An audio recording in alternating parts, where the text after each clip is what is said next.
وجاہدوا فی اللہ حق جہادہ هو اجتباکم، اس نے تمہیں چن لیا. اس پر گفتگو میں پہلے کر چکا ہوں.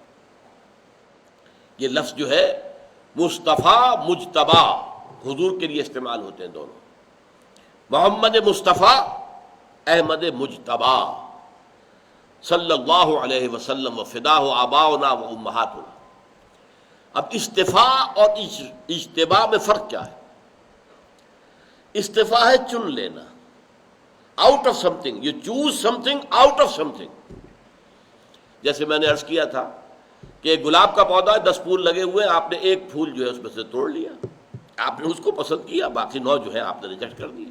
آپ کی نگاہ میں کھب گیا، ایک جو پھول تھا سب سے خوبصورت نظر آنے لیا.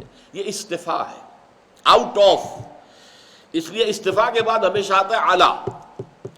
ان اللہ اصطفیٰ آدم و نوحا و آل ابراہیم و آل عمران علی العالمین.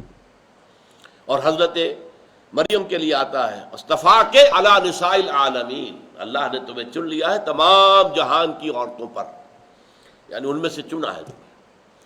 تو محمد مصطفیٰ. اجتباء کسے کہتے ہیں؟ To select. ہاکی کے میچ کے لیے بھیجنی ہے ٹیم، سلیکشن ہو رہا ہے، سلیکشن بورڈ بیٹھا ہوا ہے، ذرا کھیلو یہاں پر ایک میچ، ہم دیکھیں گے کون کیسا کھیل رہا ہے، پھر ہم چنیں گے. تو یہاں پر در حقیقت کسی مقصد کے لیے ہوتا ہے.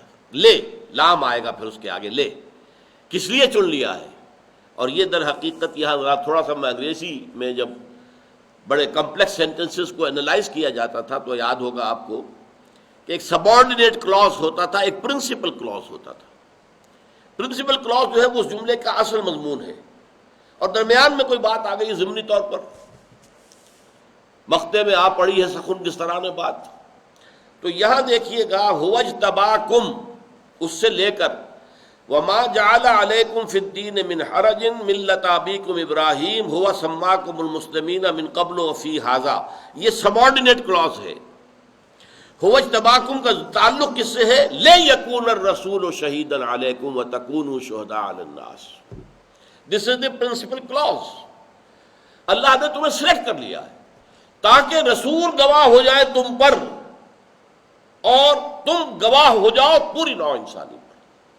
یہاں در حقیقت جو میں نے آپ سے عرض کیا تھا، ایک پورا درس اس پر آیا تھا، رسالت کی کڑیاں. رسالت کی ہمیشہ 2 کڑیاں رہی. اللہ کا پیغام انسانوں تک پہنچانا ہے، درمیان میں 2 لنکس ہیں.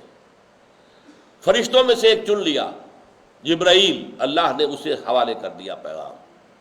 انسانوں میں سے ایک چن لیا، محمد صلی اللہ علیہ وسلم، جبرائیل نے آ کر محمد کو پہنچا دیا.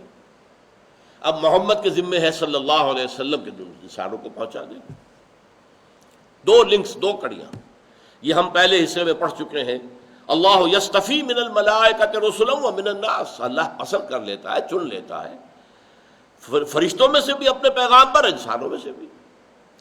لیکن جب تک نبوت ختم نہیں ہوئی یہ 2 کڑیاں چلتی رہیں. ایک نبی آئے، ایک رسول آئے، ان کے پاس پیغام آیا، انہوں نے پہنچا دیا. کچھ عرصے کے بعد لوگ پھر بھول گئے، پھر غلط راستوں پہ پڑ گئے، پھر نفس پرستی میں، پھر خواہشات کی بندگی میں پڑ گئے. پھر ایک رسول آ گئے، پھر اللہ کی وحی آ گئی، فرشتہ لے آیا، اور رسول بشر کے پاس، رسول ملک لے آیا رسول بشر کے پاس. رسول بشر نے پھر اپنے ابنائے نو جو ہیں، اپنے ہم نو لوگ جو ہیں ان کو پہنچا دیا. چلتا آ رہا تھا سلسلہ چلتا آ رہا تھا. 2 کڑیاں، اللہ، رسول ملک، رسول بشر اور انسان. اب حضور پر ختم ہو گئی نبوت، انسانیت تو ختم نہیں ہوئی نا، نبوت ختم ہو گئی، وہ 2 کڑیاں ختم ہوئی.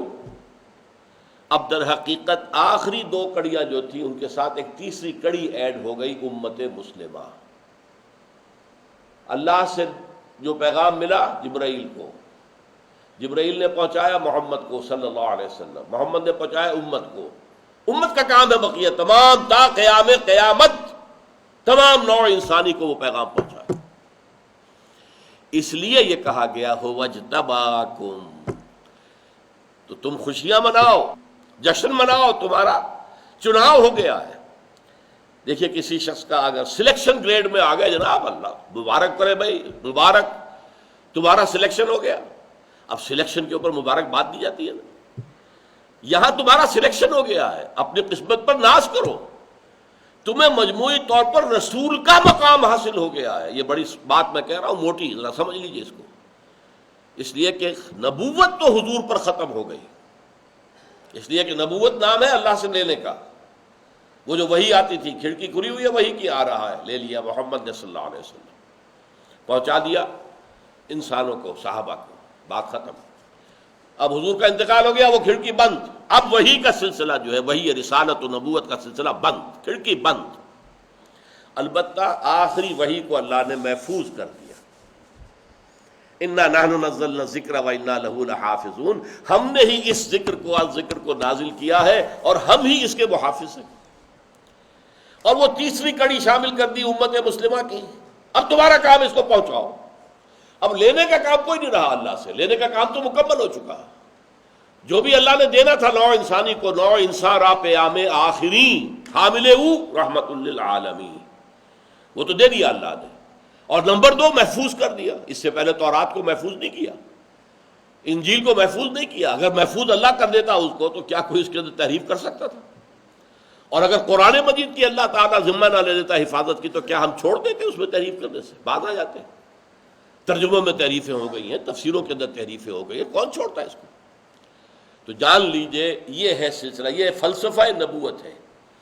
رسالت، نبوت ختم، حضور کے وفات کے ساتھ نبوت ختم۔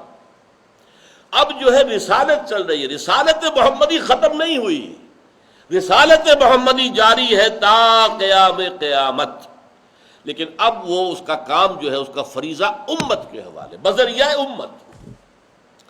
ویسے تو نوٹ کیجئے، خود حضور کی زندگی میں بھی امت بھی اس کام میں لگی ہوئی تھی۔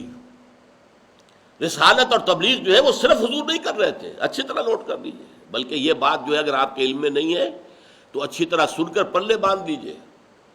عشرہ مبشرہ جو چوٹی کے 10 صحابہ ہیں، چوٹی کے ٹاپ پہ، ان میں سے 6 حضرت ابو بکر کی تبلیغ سے ایمان لائے۔ وہ بھی تبلیغ کر رہے تھے کہ نہیں کر رہے تھے؟ آن بہاف آف محمد صلی اللہ علیہ وسلم، نبی کی طرف سے تبلیغ ہو رہی ہے، نبی کے جانب سے تبلیغ ہو رہی ہے۔ 6 اشخاص، اس کی وجہ کیا ہے کہ حضرت ابو بکر اسی طبقے سے تعلق رکھتے تھے جسے آج آپ کہتے ہیں ایلیٹ کلاس جو تھی مکے کی۔ حضور کا اس میں شمولیت نہیں تھی، حضور ذاتی طور پر مالدار نہیں تھے، وہ تو حضرت خدیجہ سے شادی ہو گئی تو آپ کو اللہ تعالیٰ نے غنی کر دیا، ورنہ آپ تو یتیم پیدا ہوئے تھے۔ تھوڑے دن کے بعد ماں داغ دے گئی، پھر باپ دادا بھی داغ فرقت دے گئے، اور ابو طالب تو خود ہی بہت مفلس تھے، قلاش تھے، ان کو تو حضور نے خود مزدوری کر کر کے فرماتے ہیں کہ میں قریش کی بکریاں بھیڑیں چند ٹکوں کی مزدوری پر، چند ٹکوں کے عوض قراریت میں چلایا کرتا تھا۔ تو انہوں نے تو سپورٹ کیا ابو طالب کی فیملی کو، لہذا آپ کا وہ طبقہ اس طبقے سے تعلق نہیں تھا، اونچا طبقہ ابو لہب کا تھا، کم بخت کا، جو دشمن تھا بدترین۔ لیکن یہ ہے کہ یہ جو ایلیٹ کلاس تھی، اس میں سے 6، چونکہ حضرت ابو بکر خود اس کلاس میں سے تھے، لہذا ان کی دعوت و تبلیغ سے طلحہ ان میں سے آئے، زبیر ان میں سے آئے، سعد ابن ابی وقاص ان میں سے آئے، ابو عبیدہ بن الجراح ان میں سے آئے، سعید ابن زید ان میں سے آئے، جن کے ذریعے سے پھر حضرت عمر تک پیغام دین پہنچا ہے۔ یہ سارے جو ہے یہ عشرہ مبشرہ میں سے 6 حضرت ابو بکر کی تبلیغ سے ایمان لائے۔ پھر آپ کو معلوم ہے جب مدینے کے 15 آدمیوں نے حضور سے بیعت عقبہ اولیٰ کر لی تو ان کا کہ حضور اب ہمارا تو آپ سے ملاقات ہوگی 1 سال کے بعد، پھر ہم تو حج کے موسم ہی میں آ سکتے ہیں نا، تو آپ ہمیں کوئی ایسا اپنا شاگرد دیجئے جس نے آپ سے قرآن پڑھا ہو اور پھر وہ ہمیں قرآن پڑھائے۔ فرمایا اچھا جاؤ مصعب، جاؤ بھائی، ہم وقت کارکن تو تھے ہی، مصعب کو ان کے گھر سے ان کے چچا نے نکال دیا تھا، مادرزاد براہنہ کر کے نکالا تھا، نکل جاؤ یہاں سے، اور وہ حضور کے پاس آ گئے تو ہم وقت کارکن ہو گئے، کوئی تنخواہ نہیں تھی لیکن بس کچھ آ گیا تو کھا لیا، ورنہ بھوکے بیٹھے، جیسے کہ اصحاب صفہ ہوتے تھے، جیسے اصحاب صفہ تھے مدینے میں، ایسے یہ دار ارقم کے اندر یہ نوجوان جمع تھے جنہیں گھروں سے نکال دیا گیا، پرسیکیوٹ کیا گیا۔ تو ان کے لیے نام جو ہے جس کو کہتے ہیں قرائے نام بنام من دیوانہ زدند، حضرت مصعب کو حضور نے حکم دیا، اور اس کے بعد عبداللہ ابن ام مکتوم ان کو بھی بھیج دیا۔ ان 2 کی دعوت و تبلیغ سے مدینے کے اندر جو ہے 75 آدمی اگلے سال آ گئے۔ تو یہ تبلیغ محمد نے تو نہیں کی تھی نا صلی اللہ علیہ وسلم، یہ رسالت کا فریضہ حضور کے behalf per, on his behalf, حضرت عبداللہ ابن ام مکتوم، حضرت مصعب بن زبیر ادا کر رہے تھے۔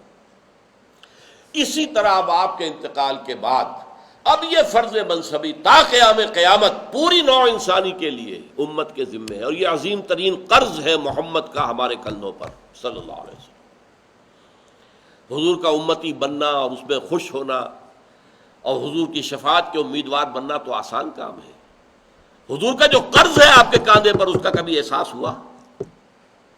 ہمارے ذمے ہو اجتباکم، بلکہ تمہیں تو اس میں خوشیاں منانی چاہیے، اللہ نے تمہیں چن لیا، رسالت کی زنجیر میں تمہیں ٹانک دیا ہے، اللہ سے رسول ملک جبرائیل نے لیا، جبرائیل نے پہنچایا رسول بشر محمد کو صلی اللہ علیہ وسلم، محمد نے پہنچایا اپنے صحابہ کو، صحابہ نے تابعین، تابعین ہوتا ہوتا تم تک پہنچا ہے نا، تو تم تو جو چین ہے سنہری اس کے اندر آ گئے ہو ایک لنک کی حیثیت سے۔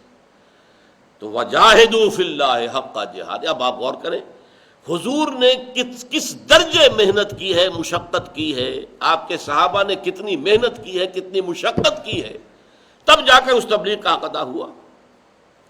ہم ٹھنڈے ٹھنڈے آرام سے اپنا دھندا، اپنا کاروبار، اپنی ملازمت، اپنا پیشہ، اپنی ڈاکٹری، اپنا کلینک، اپنی یہ انجینئرنگ، اللہ خیر صلی اللہ، زیادہ زیادہ نماز پڑھ لی، روزہ رکھ لیا، اور بہت بڑا تیر مارا کسی درس قرآن میں جا کے بیٹھ گئے سننے کے لیے۔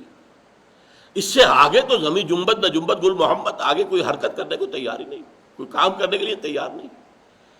پھر کہہ رہا ہوں کہ اپنی قسمت پر ناز کیجئے، هو اجتباکم، اللہ نے تمہیں چن لیا، پسند کر لیا، تم سلیکشن گریڈ میں آ گئے ہو۔ وجاہدوا فی اللہ حق جہادہ، هو اجتباکم،